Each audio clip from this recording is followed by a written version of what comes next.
आज की horror story रिया की है, जो आपको ब्लैक मैजिक के बारे में बताएगी। रिया के घर में इनके मम्मी पापा और ये थी। एक बार इनके घर पे एक रिलेटिव्स आते हैं। ये लोग ज़्यादा रिलेटिव्स से संबंध नहीं बना के रखते थे, लेकिन फिर भी उस दिन रिलेटिव्स आते हैं और ऐसा लग रहा था कि रिलेटिव्स भी किसी मकसद से ही इनके घर पे आए हैं।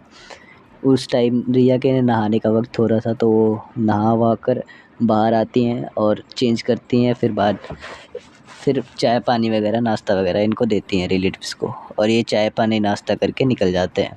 रिया पढ़ने में काफ़ी अच्छी थी, और आगे थोड़े दिन बाद जैसे रिलेटिव्स जाते हैं, इनके साथ कुछ घटनाएं होनी शुरू हो जाती हैं। इनके सपने में कभी कोई एंटिटी आती थी, कभी सपने में पैरालाइज हो जाती थी, ऐसे वैसे घटनाएं होने लग जाती हैं। तो इन्होंने अपने पापा को बताया कि पापा हमारे साथ ऐसा हो रहा है, ऐसा हो रहा है। तो इनके पापा बताते हैं कि जाओ तुम बगल वाले गांव में एक भगत जी बैठे हैं अपने बाबा जी, उनसे दिखवा लो क्या हुआ है।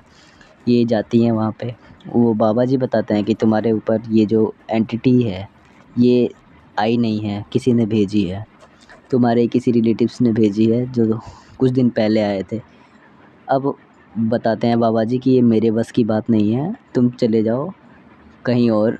एक गांव का नाम बताते हैं और बताते हैं कि वहाँ पे एक साधु बैठते हैं, उनसे बात करिए।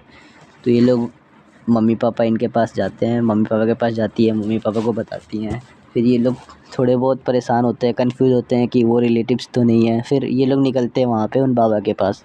वो बाबा बताते हैं कि तुम्हारे ऊपर 3 एंटिटीज़ हैं जो करवाई गई है, और तुम्हारा जो यूज कपड़ा है वो लेके गए थे वो रिलेटिव्स, और किसी कब्र के अंदर उसे दफना दिया है उस कपड़े को। तुम्हारे ऊपर ये एंटिटीज़ हैं, तुम्हें परेशान करती हैं, ये मेरे बस की भी बात नहीं है, तुम हरिद्वार चले जाओ। लेकिन ये लोग हरिद्वार कभी जा ही नहीं पाए। ये जब भी निकलते थे, इनका गाड़ी का पेट्रोल कभी ख़त्म हो जाता था, इनकी गाड़ी कभी ख़राब हो जाती थी, तो ये वापस आ गए, और उसके बाद इनका उपचार नहीं हो पाया। तो ये दोबारा भगत जी के पास जाते हैं। भगत जी इन्हें एक रुद्राक्ष देते हैं और बोलते हैं तुम महादेव की भक्त हो, तो तुम रुद्राक्ष पहने रहना, कभी ये तुम्हें बचाएगा। और एक धागा देते हैं और बोलते हैं कि रुद्राक्ष और ये धागा पहने रहना। ये लोग वापस आते हैं वहाँ से, और जैसे ही कुछ दिन बीतते हैं, रुद्राक्ष इन्हें किसी कारणवश उतारना पड़ता है, और इनका धागा भी कहीं टूट के गुम हो जाता है। फिर इनके साथ फिर वही चीज़ें शुरू हो जाती हैं। जब ये रुद्राक्ष पहनती हैं तो फिर ठीक हो जाती है ये चीज़ें। महाशिवरात्रि का वक्त आता है।